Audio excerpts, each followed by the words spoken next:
तो एक दिन परीक्षा के लिए पर्दा लगाया गया और बाहर बैठे श्री सूरदास जी। फिर पर्दा खोल लिया गया और कहा गया श्रृंगार हो गया, पद गाओ। उसके दो नेत्र और खुल सकते हैं, एक ज्ञान नेत्र और एक प्रेम नेत्र। ज्ञान नेत्र खुल गए तो बिना पढ़े सारे वेद कंठस्थ अपने आप जागृत हो जाते हैं। जब इनको देखा तो लगा इनको कैसे पता चले कि मैंने इनको देखा। तो भगवान की कृपा से आप एकांतिक में आ गए तो हम आपको बताए हमने आपको देखा।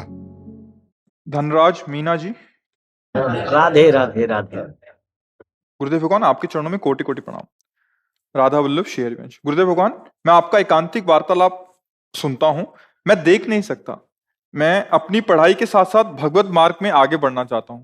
महाराज जी, मेरे लिए क्या आदेश? ये कह रहे हैं कि हाँ, कोई बात नहीं। तीन नेत्र होते हैं, एक तो होते चर्म चक्षु, और बुद्धि में जो नेत्र जागृत होते हैं उन्हें ज्ञान चक्षु कहते हैं, और हृदय में जो नेत्र जागृत होते हैं उन्हें प्रेम चक्षु कहते हैं। इन चक्षुओं का केवल दर्शन माया जनित होता है, ये जो आप देख रहे हो। लेकिन दिव्यता का दर्शन या तो ज्ञान नेत्रों से होता है या प्रेम नेत्रों से होता है, और वो सबके हृदय में। जैसे श्री सूरदास जी के बाहरी नेत्र नहीं थे, पर उन्होंने प्रेम नेत्र जागृत किए तो सच्चिदानंद भगवान का साक्षात दर्शन और उनकी दिव्य लीलाएं। ऐसे दिव्य भाव थे कि श्रीनाथ जी को जो श्रृंगार पहनाया जाता वही वो पद गाते।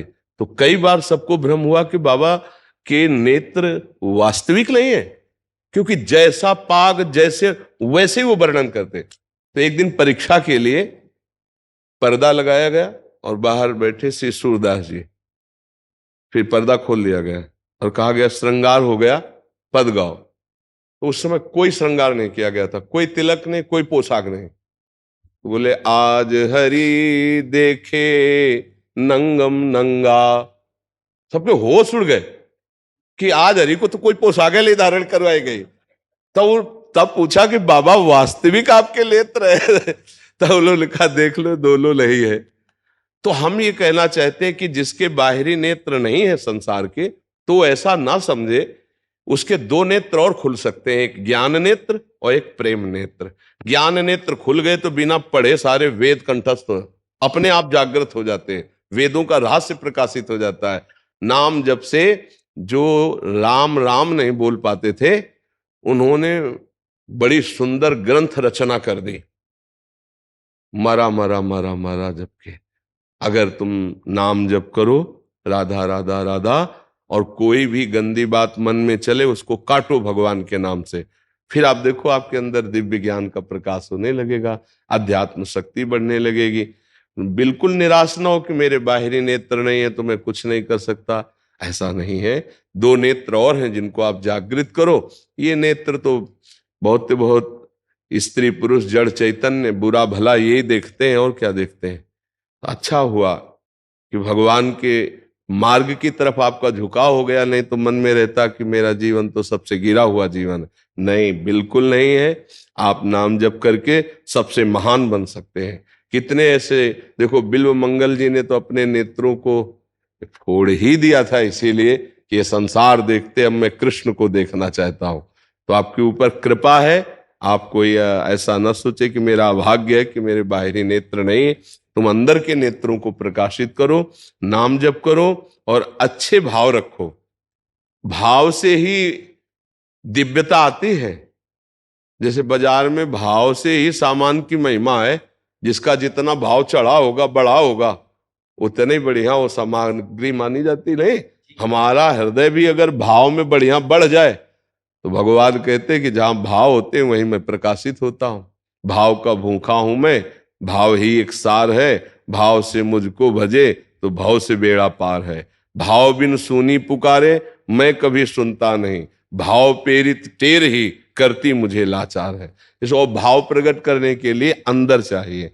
अंदर नाम जप करो, अच्छे भाव रखो, तो लौकिक और पारलौकिक दोनों उन्नति होती है। भगवान के नाम जप से इह परलोक सकल सुख पावत, मेरी सो भैया कृष्ण गुण संचु। इस लोक और परलोक में सब जगह सुख की प्राप्ति होती है। और आपने भले हमें देखा ना हो, लेकिन आपको हम देखा है। आप खड़े थे ना मार्ग में, हाँ, अगर भीड़ ना होती तो मैं आपके पास आके राधे राधे बोलता कि आप ये मत सोचना कि आपने देखा नहीं, हम आपको देखा और आपसे राधे राधे किया।